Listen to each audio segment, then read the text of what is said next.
Okay, we're here with Rent Control Board candidate Heather Thomason. Heather, it's so great to see you. Thanks for stopping by. Thanks for having me and for all being here. So, do you want to just tell us about yourself and your background and why you're running for the Rent Control Board? Sure, I'd love to.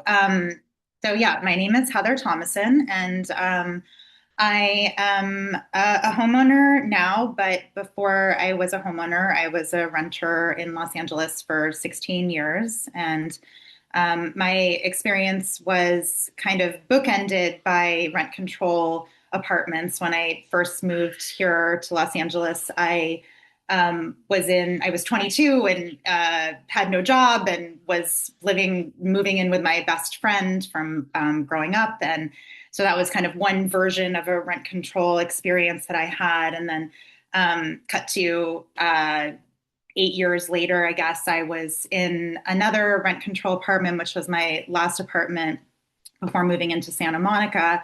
And I was at a very different life stage. I was married and had a kid. And actually, I didn't have a kid yet, but I had a kid while I was there and a dog. And I loved that apartment and would have stayed there forever, but we were just bursting at the seams by the time that we were done. But it was a really important, that last apartment was a really important moment in my life and experience to have because before that, I had been in market rate apartments, and I had gone through a series of events with those where I was kind of moved out every time by the forces of the market, whether it was a landlord deciding to sell for a very high price an apartment that was, not compatible with my long term. Or in one very dramatic case, my rent was raised 50% in 1 year, and I had to leave. And so we moved into that next apartment where they sold it for $1 million for a not even studio or not even one bedroom apartment. And after that, I said to my husband, then we have to move into a rent controlled apartment, and we have to have stability over the anticipated increases in our life. And so that was an example of where it really became very personal for me. And I understood in a way that I hadn't the value of rent control in people's lives. And that's just kind of one example of it. But then interestingly, it really took me being in this moment in my life in Santa Monica as a homeowner, as it happens to be, that I had my attention drawn to the very dramatic and numerous state laws that have come down from Sacramento in recent years, and came very quickly to understand when I started to notice those, the threat that they pose to rent control, and um, that kind of dense market rate housing poses a kind of existential threat both to rent control and to the city as we know it. So I have come to feel that's important for people who care about that issue and care about rent control within that issue to be advocating for rent control, because I think we're really at a critical moment right now for it where we could see it quickly reduced in number, the units that we have here based on what's going on. And so I'm really here to be a champion for rent control in Santa Monica. I think it's really, really important. So here I am. Great, thank you. So, I wanted to ask you about uh, beyond protecting existing rent-controlled units, where specifically do you see opportunities for Santa Monica to also substantially increase its affordable housing stock? Well, I mean, you mean like deed restricted affordable housing Right, kind of right. So stock. separately, So, so we have the rent controlled, units that exist, which is a separate matter. But mhm. beyond that, do you see and you've talked a lot in your questionnaire about that aspect of this, which is protecting the rent controlled units. So I was some other candidates, other people have talked about also wanting to produce more affordable housing stock, which is separate from rent control, but would create more housing in Santa Monica that is affordable to live in. And yeah, Definitely. so Yeah. where specifically do you think that do you see opportunities within Santa Monica where that could go? Well, so what we know about that kind of housing right now, which is critically important for the city too, for maintaining our socioeconomic diversity and, just doing our share of housing people in the state. We know that it has to take place on public land, essentially, is the way that the economics work for it, that public land has to be offered in some way. I think historically we have done in Santa Monica some giving away of the land, but we could also be doing like kind of dollar long-term leases. And so all the public land that we have is land that ought to be considered. We have some that is already on its way to being that, parking lots, things like that maybe have outgrown their purposes in certain places. Also, there is definitely, an opportunity, even though we're in a financially tricky moment for the city, but I believe that we're going to come out of it, and we are coming out of it. And I think it is really important for us to, at all opportunities that we can, to be acquiring more land to do just this, so that we can offer it to the affordable housing builders to make this a bigger part of our city, even though we've done actually a really good job compared to many other places. But we can do better, we can do more, and we must commit to it. So that's some of an answer. Okay, great. Thanks, Heather. Let's go to Sean. Hey, Heather, thank you for coming. I see in your questionnaire you talked a bit about your advocacy to city council. And I actually heard that you might have at some point considered running for city council, but why is it that ultimately you decided to run for rent control board? Do you feel, I mean, I guess in a sense, do your interests actually align here, or is maybe city council an area where your interests are more aligned? And were you specifically recruited to run in this particular race? Um, so I've been getting deeper and deeper into Santa Monica, the political ecosystem. There's this just what is happening here. And I've followed my curiosity a lot with that and just gone deep on a variety of issues.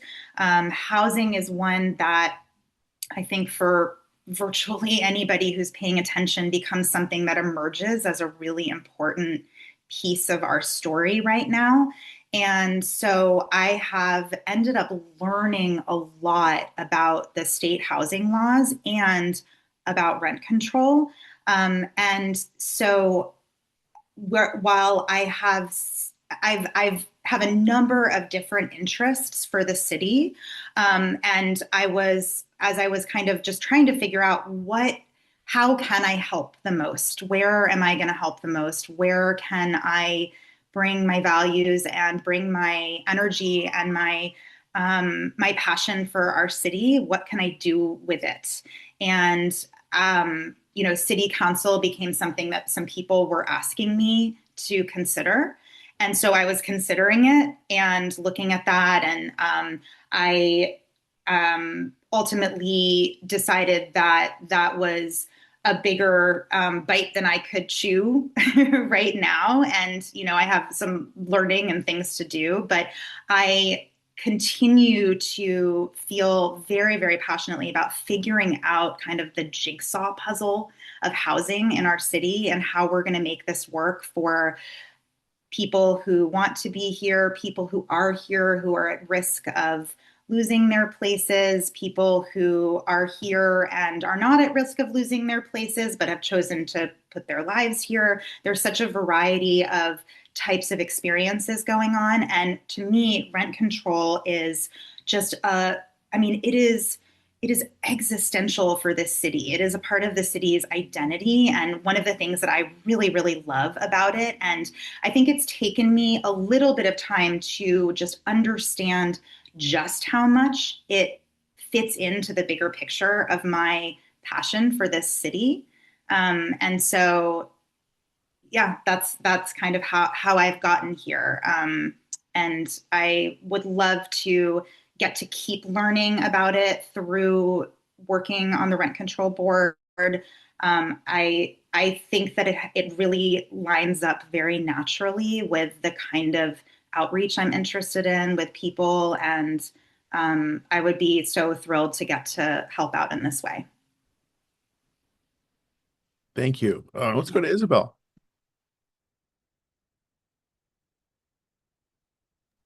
There, unmute. Hi, Hi. Heather. Good to Hi. see you. It's You been too. nice to see you at the legislative committee. Also, recently, you checked us out. Um, so, you describe yourself in your questionnaire as a neighborhood advocate, and that you've done quite a bit of this. So, I'm interested, what are the causes that have really motivated you to be an advocate? And what results have you seen that you have been proud of or been proud to be part of? Sure. So I would say that I kind of my um, I really got sucked into my neighborhood when there was a piece of legislation last year, SB 79, that was announced and kind of coming down the pike of the California legislature, and I was very concerned about it, especially in its beginning phases. It was really just going to kind of obliterate any sense of really a difference among neighborhoods at all, like a diversity of neighborhoods in the city. It was going to be on every single bus line, like the map that the city sent out the very first time was profound in its impacts on the city. I mean, even the final bill, I think, is pretty profound as well, but that one is that original especially. And so I ended up going to, I didn't really know where else to turn, but I ended up going to my neighborhood group, which I had never been to before, really. Or I had a little bit before, but at the same time, it was all kind of happening at the same time that I said, "Hey, is anybody doing anything about this? Are we advocating with our city council to be pushing against this?" And so we ended up, I sort of spearheaded a little bit of a lobbying effort around that to talk to them about it. And they, that kind of galvanized people. And so I got involved with what are the opportunities for just reaching out to people who live in your neighborhood. And while that one actually kind of turned out that it didn't have the effect that I had hoped it would have on our city council, it was a very interesting experience, and it made me realize that the neighborhoods that we take for granted, in all their beautiful diversity from one another, they are not necessarily guaranteed to continue to have their own identities and feelings. And so yeah, it got me involved in thinking I need to be a bigger part of the community in a variety of ways. And it really pulled me into to the city in a much bigger way. And I started getting involved with a bunch of different groups. So it was sort of through the lens of partly, my neighborhood. And then that sort of like opening my eyes to the rent control threat and what that would mean for different neighborhoods. I guess I would say that it's like through a little bit through a neighborhood lens that I ended up getting really pulled in, and I have gotten really, really pulled in this year. So that's part of an answer. Let me see. Is there any other part that I didn't kind of get to? Like, oh, you're muted. Sorry, Isabel, you're muted. I'm muted, darn it. Yeah, because I asked about that you're a neighborhood advocate. So I want to know what was behind that, what you had advocated for. So I think you answered. You just said you got involved with your neighborhood group. Can I ask what group was that? Oh yeah, I live in Sunset Park, so it It's was a Friends of park. Sunset Park. Yeah. Okay, great. Thank you. Yeah. Okay, Kay. Yeah, so you said that you've attended, well, I think you said that you've attended maybe multiple city council meetings and you've spoken out a lot about this SB 79 a bill, especially as it pertains to your neighborhood. You say in one of the questions here regarding for the rent control board meetings that you've attended one of the meetings. I believe that was our last meeting on June 11th. You attended. Have you ever spoken at any of our meetings? And if not, have you watched any and do you have any comments or reflections about any of them? Sure. I attended another one before that last one. I attended the one where there was two things were happening. I think somebody came and spoke about the legislation from the state that was kind of opening up and we might be seeing that pertained to rent control. It was like a presentation. And then there was also the like annual recap assessment. I'm forgetting what the term is about that, but I think those both happened in the same meeting because I was there for them. And yeah, I mean, I've been really impressed with the nature of the body of the rent control board, that it's its own independent body, separate from the city council, that really does its own thing. I mean, it does it in some conjunction, of course, with the city council, but it's such a huge part of the character of the city that we have this rent control experience and all these protections, that it has merited its own independent body, which I think there's only one other city that has that, Berkeley, I believe. And so it really, as I have learned more about that and kind of seen you guys in action, I have been more and more like excited to participate in the process and to be somebody who can help protect people and the units themselves and the culture of rent control in the city.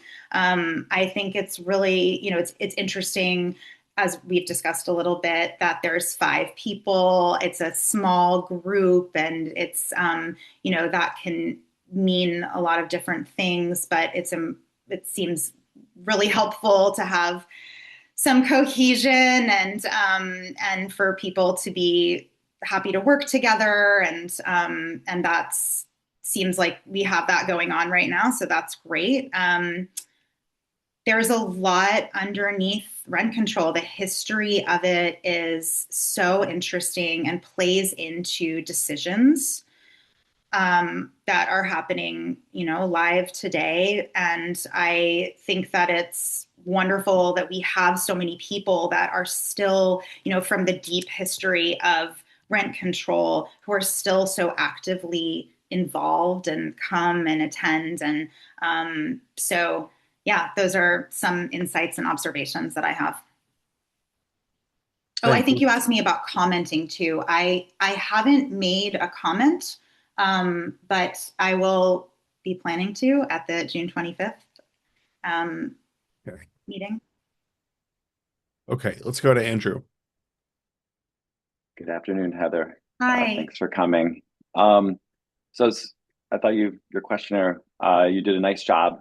One of the sentences that kind of stuck out to me was that landlords also needing protection, otherwise they'll exit the rental market.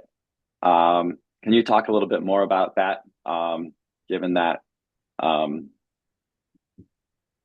Sure. Yeah. Well, like what I meant by that is that I think it, in the same sense that it was important for there to be a fair return that was part of the law for them, so that people continue to want to offer their properties for this. I'm thinking of things like that. I also, I was talking with Tracy Condon recently, and she mentioned something that was really interesting that I hadn't considered before, which was that Costa Hawkins, while it was really unfortunate, and we would like to change elements of that, that it had a kind of positive effect on the Ellis, the amount of Ellising that was going on at the time. And that we probably would have seen a lot more Ellising had that not happened. And I'm not suggesting that that's a law that I would, that I am a fan of, but it's just an interest that, there's a balance. There's a balance to be had in the relationship between a person who owns a place and has somebody living in it and the people living in it. And we just have to be mindful of that, that legal balance, basically, to keep people from wanting to take their properties off the market and not making them available. So that's kind of what I have in mind. But I didn't mean that, that landlords are a priority of the rent control board, so much as just an important piece of the picture to consider. All right. So, okay, Sean. It's kind of actually a follow-up to just what you said, and also to some discussion in your questionnaire. On Costa-Hawkins, it seems like you alluded to some thought that Costa-Hawkins may have had some benefits, and I'm wondering, did you support those measures and those efforts to fully repeal Costa-Hawkins? I know there are a number of ballot measures were not successful. Did you support the measures to repeal Costa-Hawkins? And you also talked about SB 79 and your advocacy against that. And to that effect, if you did support the repeal of Costa-Hawkins, would you say that your advocacy is at the same level as it was on SB 79, or why more focus on SB 79 rather than the repeal of Costa-Hawkins and rental protections? Oh, sure. I mean, that I just wasn't really aware before. Like I wasn't, there was a lot going on in my life. And, we go through phases of times when our attention is drawn to something and when it's not. And I wasn't even aware of that until after the fact. So that's the plain reason for my lower levels of advocacy for that, for the repeal of Costa-Hawkins. Did you support it? Did you oppose repeal of Costa-Hawkins, but you support it now, or you opposed it then and you still oppose it, or? Oh, no, I just didn't have any relationship to it then. I wasn't opposing it. I didn't even know, like, you mean existentially or like the actual kind of ballot so like, measure? I guess like your current position, if we could completely repeal Costa-Hawkins, whether other voters agree, would you do it today? I think so. I think that, I mean, whether anybody else would do it or not, it's an important piece that it's failed twice, at the ballot. But I think that rent control is the most important tool that we have for preserving and creating affordability in our living experience in California, and that we're going to need more of it. The market cannot solve our problems on this front, and we are we need more rent control. So I don't know if that answers. Is that a yes? Is that a yes? You support full repeal of Costa-Hawkins, or no? You would not support the full repeal of Costa-Hawkins. I think that I would support the full repeal of it. Yeah, I mean, I think so.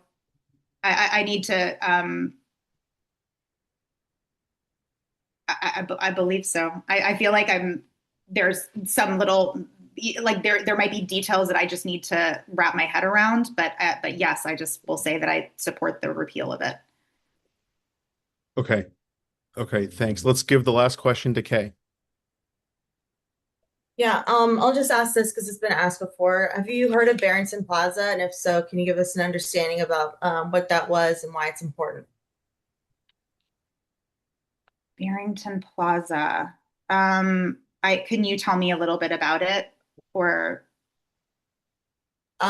Yeah, so it was the largest mass eviction that happened about 3 years ago in Los Angeles. Or alternatively, could you explain what the Ellis Act is?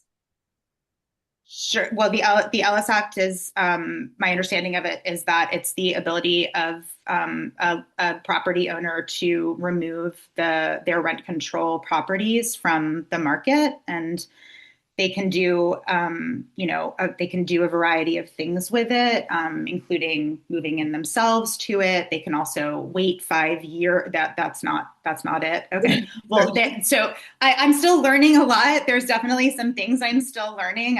I'm catching up on a lot, and I'm the first to admit that. I know that the Ellis Act is used frequently to, enable It's when landlords to it's when wait. the landlord wants to no longer be in the rental market. And then Right. Barrington Plaza, they said that they were going to do that. They use it as a pretext, but to get people out, they mass evicted renters because they were installing fire sprinklers, but it was misused. And so then it went to the courts, and the courts decided that that wasn't actually their intent to go out of the rental market. So it further defined what the Ellis Act is, which is you're going out of the rental market.